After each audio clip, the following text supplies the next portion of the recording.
family, and welcome to another episode of Role Model Experts Cafe. I'm your host, Dr. L, the Parent Whisperer.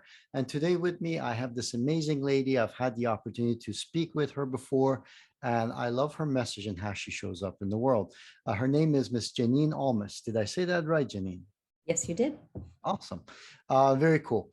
So thank you guys for tuning in. Janine, tell us a little bit about yourself and how you got involved in doing what you do and why you're passionate about it. Well, it all starts in childhood, right? Everything starts in childhood. So I grew up on a dairy farm about an hour from here. And so, as you can probably guess, we were more focused on working and not talking about feelings or expressing our affection for each other.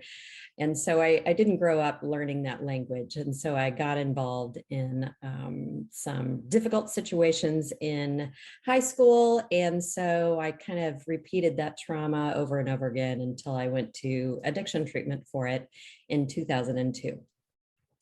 And while I was there, I felt like I learned more about boundaries and emotional intelligence and all that kind of stuff than I'd learned in my 30 some years before then. So treatment was a gift to me. It was humbling, humiliating, but I feel like it shaped my life in such a positive way since then, because I was in corporate before I went to treatment, and I was in corporate for a few years after I got out of treatment, and I decided that corporate was not for me because I couldn't use all these brand new skills that I learned. And so I went back to grad school, got into therapy. I do addiction and mental health therapy. And now I'm moving into coaching so I can reach a larger audience. So once I was in treatment, I decided to pay it forward and share the gifts that my counselor shared with me. And now I'm hoping to share it with a larger audience. So Janine, you just kind of went through this thing super fast. I did. Wait a minute, you're telling me that you were raised in such a manner that emotions and feelings were not talked about. And then from there, the next thing I hear is you were in a rehab center. So what happened? How did this happen that you went from not talking about your emotions to actually ending up being on substance abuse?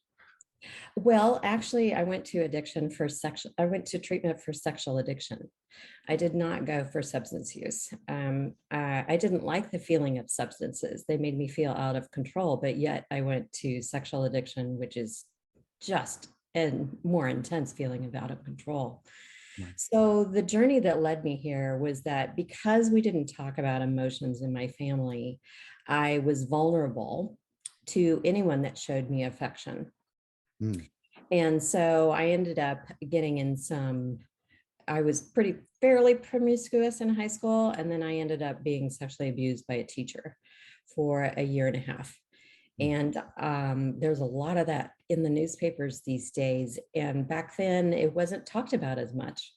And so that set me up, that trauma, not only from the lack of emotional intelligence, but that trauma, which I didn't even know was trauma until I got to treatment, set me up for repeating that behavior in my first marriage. And so luckily, my first husband, he was aware enough that I needed a lot of emotional help and that, hey, maybe something's seriously wrong here. So he checked me into a hospital. That's where I found out about treatment, that there even was treatment and what all this stuff was. And I went to treatment for 60 days. So I know that I have worked at treatment centers and rehab centers for a couple of years actually, and I had the experience of seeing about 1,000 kids come through that system each month. And it was an eye-opening experience. And of course, my mind went to cause and effect and trying to figure out how to do prevention. And I know some of the thoroughness that goes into that. And I really appreciate you sharing that information about how things that you happen to experience in your childhood can impact you in such a profound way when you get older. And, we as parents oftentimes are often really worried about the outcomes and want the best for our kids. But ultimately, there's a lot of tools that we are given growing up and we naturally kind of by default assume that those are the tools to use, not knowing that, hey, you know what, it might not have been the best tool. So in your experience of dealing with various people that have these difficulties, what are some of the typical challenges that you see them come forward with? So a lot of them don't have that awareness. As a therapist, we can dive into the past pretty deeply. Mhm. Even as a coach, I want to touch base on that because you and I both know that the past affects our present and it can affect the future. And as a coach, I want to be able to have awareness of that. But just bringing awareness to clients, I think, is a gift to them because they don't know what's driving their behavior. And so having that awareness can help them understand it and stop it and identify who they want to be going forward and how to, leave the past in the past and focus on the present and the future. So I think awareness is absolutely one of my first things that I would definitely work with a client on. What's driving So it? when you were going through therapy, Mhm. was there a moment where this awareness came to you? Yes. Okay. Yeah, so my journey was I checked into a local hospital for acute care, I was there like a week or two before I could get into treatment. And I watched a video by Dr. John Bradshaw. He has a book called Healing the Shame That Binds You. And he had a talk that I watched, and I'm like, oh my gosh, shame, which Mm. is the focus of that talk, was like exactly what was going on in my family, like the shame of having feelings, expressing affection for each other, talking to each other in a respectful tone instead of just being angry. Angry, we were pretty good at anger, but we couldn't do the rest of the emotions. And so I learned that shame was a huge driving factor. And then, of course, when I got to treatment, I learned that, oh, I had some trauma and some emotional neglect. Not blaming my parents. They did the best they could. But I had some emotional neglect I needed to address and learn how to set boundaries. Right. And you mentioned awareness because sometimes, we just go through this and it like it's just like water to a fish. We don't realize what we're swimming in, right? Yes. So the moment that a person becomes aware that this might not be the best situation, the best circumstance, and they decide to do something, let's say they come to you, what are the typical challenges that you see then that they have to overcome to bring about these changes, or deal with that awareness? Because sometimes that awareness is also painful, correct? Oh gosh, yes. Who wants to know that they have emotional neglect and trauma and, oh, you need to go to addiction treatment? Who wants to know that? But even if it's not that serious, just having the awareness of what may be holding you back and keeping you from getting to where you want to go is what I help clients focus on. I'm not trying to upset you, but luckily, because I am a therapist and a coach, I can guide people to get some therapy if they actually need to resolve some of the past. But also coaching, it focuses more on the present and the future than the past. So we could work together to figure out what's the best plan. And even if, sometimes awareness comes in a small package, such as I'm not liking my life right now, and I really want to change some things.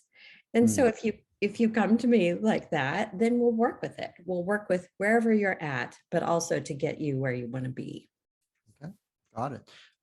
Now, this impacts, like you said, other how you interact and relate with other people, and your relationship, whether it's work relation, family relations, friends, social support, and asking for support. So, what are some of the signs and symptoms that somebody might need to look into this for themselves? So the biggest thing probably is that there's a lack of trust in relationships. Like their words, like, oh, yes, I'm going to do that. Or, oh, yes, I'm going to do this. Or, oh, yes, I'm not going to do this. And then they don't. So Mm. there's no congruence between their words and their actions. So they're maybe eroding trust at work, or they're avoiding things at work or at home or in relationships. So those two signs, not building trust and avoiding things, maybe they're isolating more than they have in the past. And so Mhm. that would be a sign, maybe even some substance use or use of other behaviors, like maybe more gaming is going on or overeating or things like that. It could be a multitude Right. of things, but you notice that something is just not right. Like this, the person that you love is not being their best self.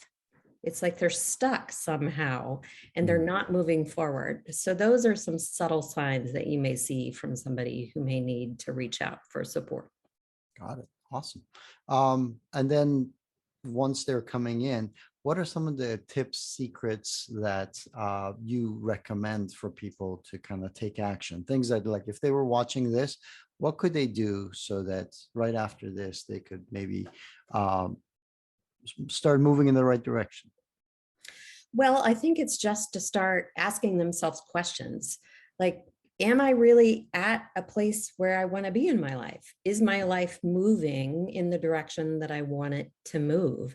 And might it be helpful for me to actually reach out for support? You could talk to friends and get some advice. Hey, have you ever gone to therapy? Hey, have you ever done coaching? How did those help you? How would I know if I'm ready for it? And you can just call me. I'd be happy. It's a no pressure call. We are just here to see how we can support you. I'd be happy to give you some direction. There's a resilience assessment. Resilience is what we want, but we don't always look at it as this whole package. And so we can do a resilience assessment plus a few other assessments, the short ones, where you can kind of figure out, okay, where do we go from here? Am I the best fit or do you need to go a different direction? So just Mhm. having conversations with people, I think, is the best place to start. Right. I love that. And actually, assessments are a very good tool because, like you said, awareness is that pivotal moment that once you become aware, then naturally things start falling into place because you start taking actions based on that awareness, basically. And I always mention this that there's tons of advice so Mhm. long as you're quote unquote normal, and whatever that means, right? But as soon as you start deviating from that norm a little bit in your personal life, and we all do, then all of a sudden it's very scary and confusing at times to see where you can get support and how you can reach out, and what kind of support there is in the first place that might serve your specific needs. So I really appreciate what you just mentioned about stepping forward, reaching out. So how can people reach out to you and follow you and benefit more? So I think you guys are going to make a list of all my social media platforms. Instagram, Facebook, LinkedIn is probably one of my favorites that I use. I'm on Clubhouse occasionally. So those things, you can also reach out to me through my website. There is a link in there where you can schedule an appointment, a no cost, no obligation assessment, and we can figure out what a plan is for you. You can also email me at janeenolmos.com. It's pretty simple. Awesome. Perfect. For our audience members, be sure to check the description box below. I will go ahead and put all of those links in there. Reach out for support if you need to. Show your kids how to reach out for support. That's another one of those important things. We oftentimes feel like if you're reaching out for help, that's a sign of weakness, but that actually is the greatest form of strength because in numbers and in helping each other and building our network, that is how we truly can be powerful. No person is an island by themselves. So, and no person by themselves have all the answers. So it is important for us to know where to go, where to reach out and have a support, and realize that Janeen herself has a network of people that she can work with as well. So definitely go ahead and check those links out. There's some bonuses there as well, so be sure to check. And thank you for taking the time to be here with us today and listening in. And Janine, I really appreciate you coming forward, being vulnerable, sharing your story, sharing your message, and showing up in such a big way. I know that you make a huge difference in the lives of so many people just by sharing your voice and your story with them. And thank you for taking the time out of your busy schedule to be here with us today. Now, before we finish, any final parting words of wisdom? Ah, be the change that you want to see in the world by Gandhi. Be Nice, the change. nice, Be the change. Take the courage and do it for yourself. You deserve it. powerful. Awesome. Thank you. Thank you so much, guys. If you haven't already done so, click subscribe on the button so that you get notified of the latest experts, the gifts, and the messages that they bring to the channel, and you can benefit from it. Until then, we'll see you later. Thanks, Janine. Thank you.